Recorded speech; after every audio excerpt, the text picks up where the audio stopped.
Hello friends, আজকে আমি বানাচ্ছি কৃষ্ণনগরের খুব একটা ফেমাস রেসিপি সর ভাজা। তো সর ভাজা করতে গেলে আমি ফার্স্টে এইখানে নিয়ে নিয়েছি সর, দুধের মালাই। এটা একবারে ফ্রেশ মালাই।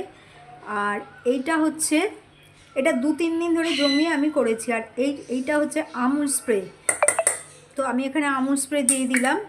আমুল স্প্রে আর এই সরটাকে ভালো করে আগে মেখে নিতে হবে। আর এর সঙ্গে আমি এখানে দিচ্ছি ক্যাডমম পাউডার। এখানে ক্যাডমম পাউডার দিয়ে দিলাম। দিয়ে এটাকে খুব ভালো করে মাখতে হবে। এইখানে দিয়ে দিচ্ছি ময়দা। ময়দা আমি সবটা একসঙ্গে দিচ্ছি না, যতটা লাগবে ততটাই আমি এখানে ইউজ করছি।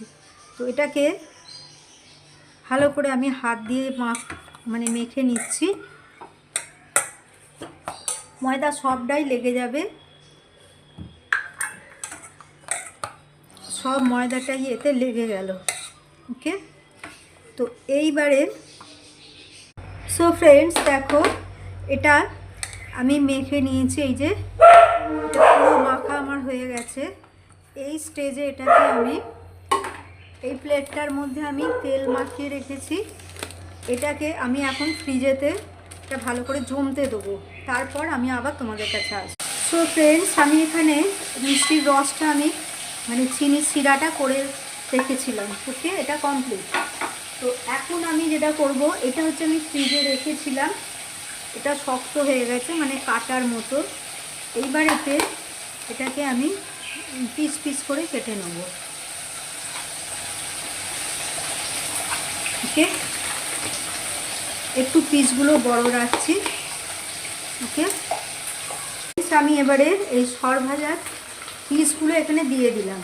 ফ্রেন্ডস, তোমরা দেখো এগুলো ভাজা হচ্ছে, গ্যাসটা খুব হালকা করা সিমে আমি। সো ফ্রেন্ডস দেখো, আমি এগুলো রসেতে তুলে নিয়েছি। আর এখানে মাত্র দুটো আছে, আমি তুলে নিলাম।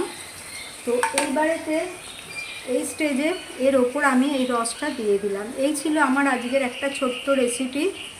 এটা হচ্ছে খুব একটা বাঙালিদের ফেমাস পছন্দের মিষ্টি সরপুরিয়া। তো আজকের মতো এইখানেই আমি আমার রেসিপি শেষ করলাম। এটা এখন রসেতে ভেজানো আছে, এটা এখন পরে এটা রসটা টেনে নিলে জিনিসটা খুবই টেস্টি খেতে হবে। ওকে, সো এই মিষ্টিটা হচ্ছে কৃষ্ণনগরের বিখ্যাত সরপুরিয়া, আমরা সবাই জানি। অ্যান্ড